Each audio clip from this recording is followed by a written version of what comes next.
Good evening, I'm Bo Williams and welcome to the 7. Let's get a look at the Big 7 stories. First on the list, 2 deadly wrecks under investigation. One of them expected to keep Clinton Highway shut down for a while. TDOT says a school bus was involved, but no children were on board. That wreck located just south of Claxton Elementary at Old State Circle, which is just south of the Edgemore Road intersection.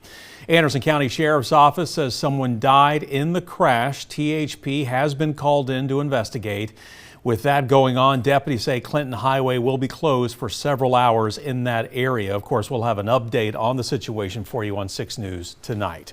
The other fatal crash happening earlier in the day, this time in Farragut, just west of Campbell Station Road. That crash happened around 2 this afternoon at the entrance to the Village Green Shopping Center. Now, we should note we're still waiting to learn the details from investigators, but of course we're going to keep an eye out for any updates. Well, a tragedy comes next on our Big 7 list for you tonight. Tonight, a child is dead in what is being described as an accidental shooting. That accident happening in Claiborne County. It was around 3:45 this afternoon on Highway 90. This is in the Clairfield community. According to Sheriff Bob Brooks, the victim is an 8-year-old girl. Investigators have not yet released any names or details on how it happened. Of course, though, we will let you know when that changes.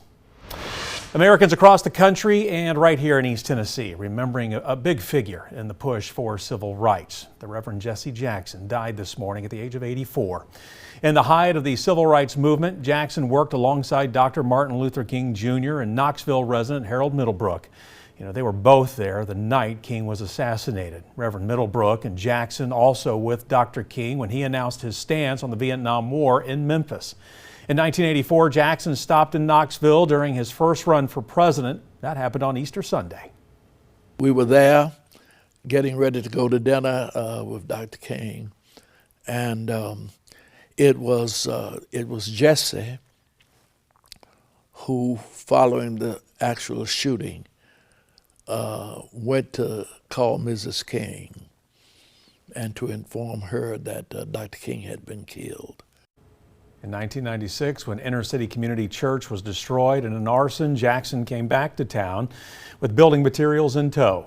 The mystery behind the fire never solved. Now, Jackson's effort was part of a response to a rash of church fires across the Southeast. You know, last week we told you about a Crossville man who was scammed out of a truck that cost nearly $80,000. Tonight we bring you a very similar story regarding a second victim of the same type of theft. Both men who were targeted are GM Financial clients. Both say GM Financial approved the transactions.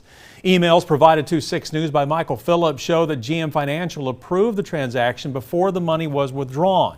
Phillips tracked his truck's transponder to Atlanta, where local authorities told him the man who bought his truck was a known felon. That's an ACH transfer. I said, that means that amount of money should have been held at the bank.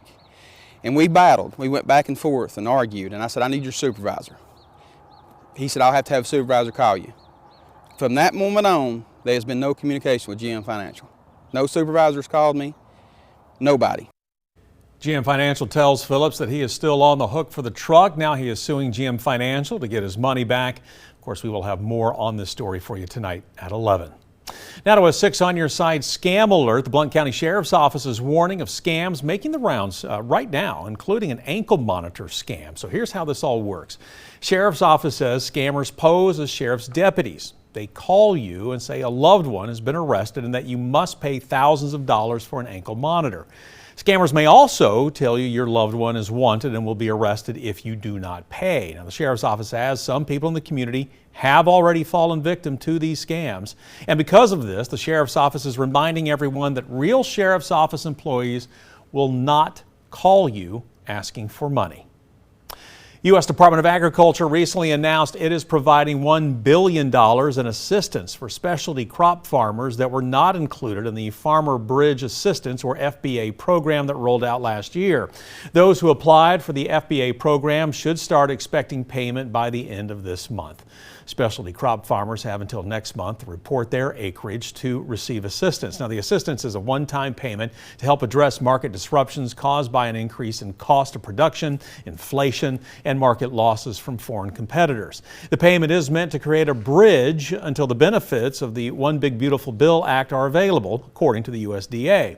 Among eligible specialty crops are tomatoes, and in Granger County, one farmer says the cost of production is affecting farmers all across the board. Of the fertilizer and the labor and all the stuff that we that goes into producing a crop has to be, of course, passed on to the consumer, and we don't know everything's so expensive nowadays for anybody in a small business. Luke Stratton with Stratton Farm says this kind of aid could be beneficial for local specialty crop farmers like himself to keep production costs down, especially as they gear up for another season. Progress today on a big project to help veterans facing homelessness. Knox County Mayor Glenn Jacobs hosting a groundbreaking today for Operation Heroes Hill. The plan calls for 20 tiny homes and a community center for those veterans. The homes are being built by Knox County Schools career and technical education students under the guidance of skilled trade mentors and industry partners.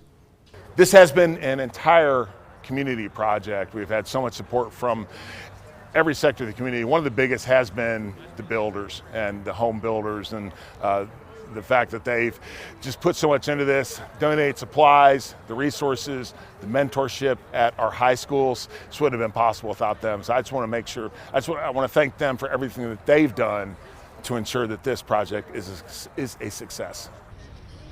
Operation Heroes Hill is the county's initiative to provide permanent tiny home housing for veterans experiencing homelessness.